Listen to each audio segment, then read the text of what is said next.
Are you looking for a build that hits like a truck and flies through maps? Are you also looking for a build that isn't Archmage or Hand of Wisdom in action? Well, then you've come to the right place. Shattering Palm and Frozen Locust are the unarmed attack skills you didn't know you needed. Let's jump right into it. Oh, also, you should always remember to meditate before battle. Shattering Palm is an unarmed attack skill that uses a quarterstaff. It means you can use a quarterstaff while you're using the skill, but you don't get any of the local benefits of the weapon, such as flat damage, life gain on hit, or attack speed. The skill has its own base flat damage, which is actually quite low. If you scale gem levels, that number rises to a respectable number and has a massive amount of effectiveness of added damage. Shattering Palm also benefits from 13 base crit, as well as 100% more freeze buildup. You're basically freezing every enemy that you hit. That is, if you don't kill them in one shot. This is basically a 1-button build for clear and 2 buttons for bossing. Shattering Palm also has a built-in dash, which can go halfway across your screen. Frozen Locust scales in almost the exact same way. The only difference is, instead of it being an attack, it puts a crystal on the ground that you can strike or enemies can strike. When it goes off, it has that base flat cold damage just like Shattering Palm, but it has a ridiculous effectiveness of added damage number. I currently have that skill at level 34, and the effectiveness is 2300. The Shattering Palm skill coats enemies in ice, which can then be hit and exploded. So on a boss, you want to hit them with Shattering Palm, drop a Frozen Locust, they will be covered in ice, and when you hit the Frozen Locust, it will explode and do Shattering Palm and Frozen Locust damage to the enemy. That's how you get those big, juicy chunks. The build takes advantage of Herald of Ice and Herald of Thunder chaining off of each other in order to assist its clear, but even if that gets nerfed, we can lean into the Shattering Palm spreading of ice crystals that explode, acting as a pseudo Herald of Ice effect. So scaling damage, how do we get there? I have 40 levels on my Shattering Palm at the moment. It would be a little bit easier to get there with a gemling with the +1, but it is possible, and I put this build together for around 40 divines. I imagine it may cost you a little bit more to recreate that, and if this build gets popular, it will cost a fair bit more. So keep an eye on the prices of some of these items. However, you don't have to get to 40 for this build to be great. Dropping 3 levels down to 37 loses you a bit of damage, but the build basically functions identically. Bosses maybe take a few more seconds, but your clear feels the same, and some of the footage that you're seeing in the background is done without having level 40. How do we get to level 40? So we have a level 21 Shattering Palm. I only have a 5 link because a 6 link just doesn't feel that necessary for me right now, but I eventually will upgrade. We use the Cold Mastery for +1. We have +7 levels on our staff. We'll talk more about the staff. We have +4 levels on our amulet, +3 levels on our gloves, +1 from Endless Blizzard, and +3 from a Shattering Palm Prism of Belief, which cost me about 1 divine. Most of these things scale both the gem levels of Frozen Locust and Shattering Palm, and that's the goal, to get both as high as possible. I want to give a big shout out to my viewer KickBrass for the inspiration for this build. Kick has been trying to get me to play unarmed skills for about a year now, and I am sure happy that I did. If you like my videos, you can help me out by clicking that like button right down below. Go ahead. Maybe dropping a comment telling me about a build that isn't meta, but you think I'd like to play, and then hitting that subscribe button. If you want to help me out monetarily, you can stop by my Twitch at twitch.tv/AER0__ and drop that Twitch Prime. All right, back to it. All right, we're going to jump in game and I'm going to explain why I use the weapon I use, the armors that I chose, why Invoker, and the reasons that I pathed around my tree the way that I did. So stay tuned. As always, there is a link to the MAXROLL Planner down in the description. Even though POB is available, I decided not to put POB in the description. And the reason for that is I started to make the POB and there are simply too many things going wrong that are misleading and required me to create 12 different configurations to try to make things right. POB unfortunately just doesn't quite understand unarmed attacks yet. You can put it together yourself, or you can just take my word for it. Okay, so here we have level 92 Invoker, the name Pig Swappin' SOB. Quick shout out to my buddy Fred.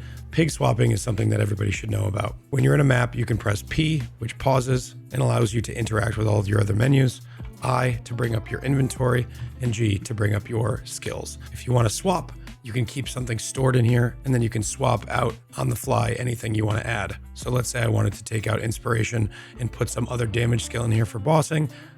I could do that.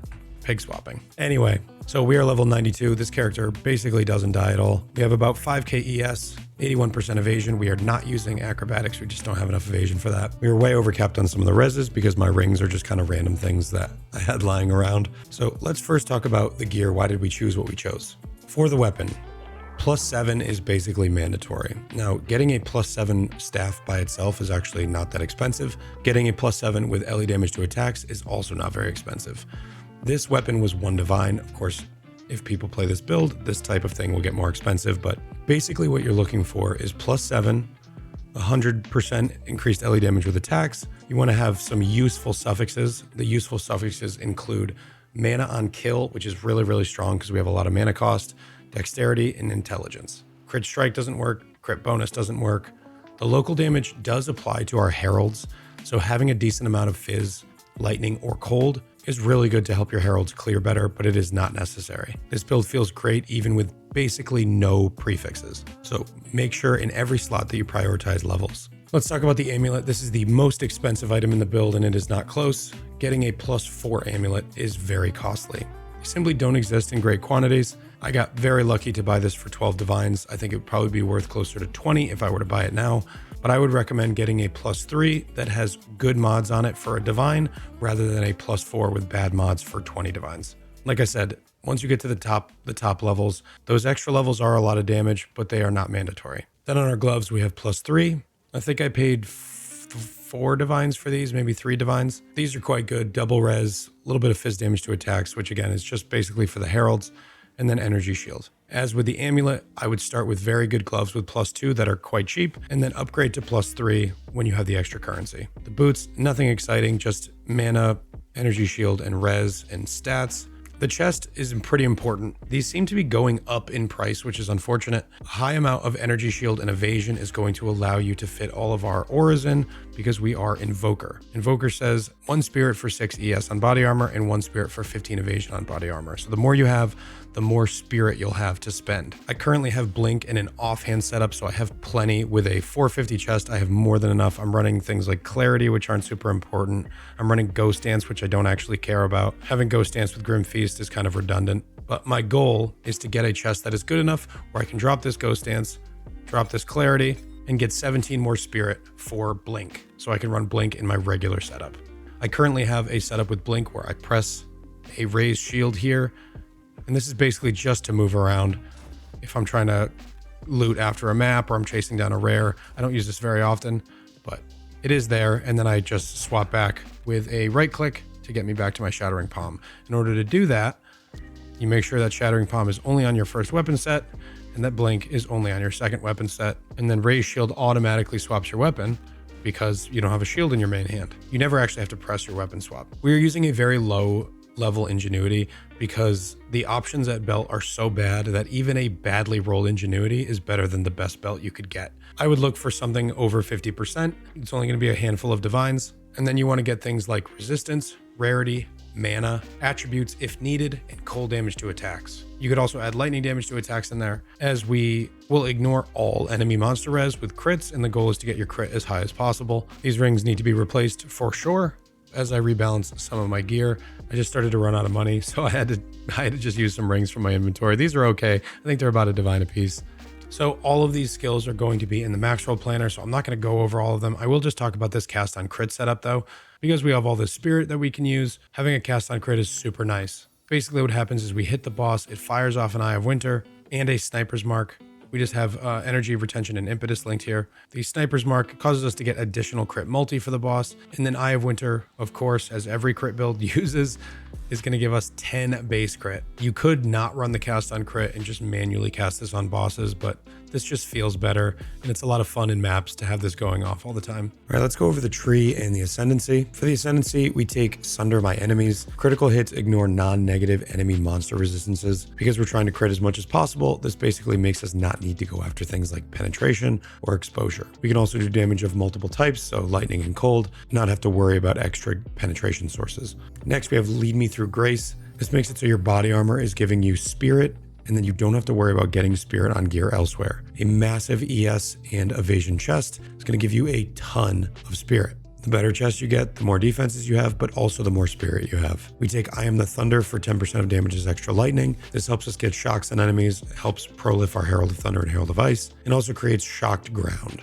Lastly, we grab Meditate, because you should always meditate before battle. This allows you to double up your energy shield pool just by holding it down for a few seconds before a boss fight. Now you can start with double HP.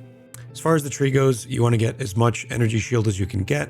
Realistically, you want to grab a lot of critical strike chance, critical strike multiplier. Getting the reduced mana cost here and here are both mandatory. You get some more dex and attack speed over here with Falcon Technique. Jewels are super strong for this build. So of course we have the Megalomaniac for Endless Blizzard. You don't have to get this. You can just path to it and maybe drop down these points down here. And we have the +3 for Shattering Palm. And then this Time Lost Ruby. This is not a good one. We are mostly getting +1 rage on melee hit. We have 3 notables in range. That gives us 3 rage on hit.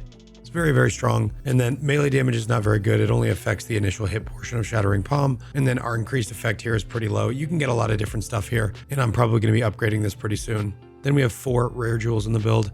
Things that you want are energy shield, mana regen is nice, crit chance, crit multi, area of effect, and mana on kill. Mana on kill is super important. You need to get a few % of that somewhere, and you can get it on a bunch of jewels. So I'll just kind of show all my jewels here. And that's basically it. Keep an eye on the planner. I'll probably be making updates to this, and I will update the planner when I do. All right, that is going to be it from me. I hope you liked it. If you play this build, make sure you stop by my Twitch and ask any questions over there. Twitch.tv/AER0__. Do all the YouTube stuff. Like, comment, subscribe. I appreciate you all. I'll see you in the next one. And as always, take care.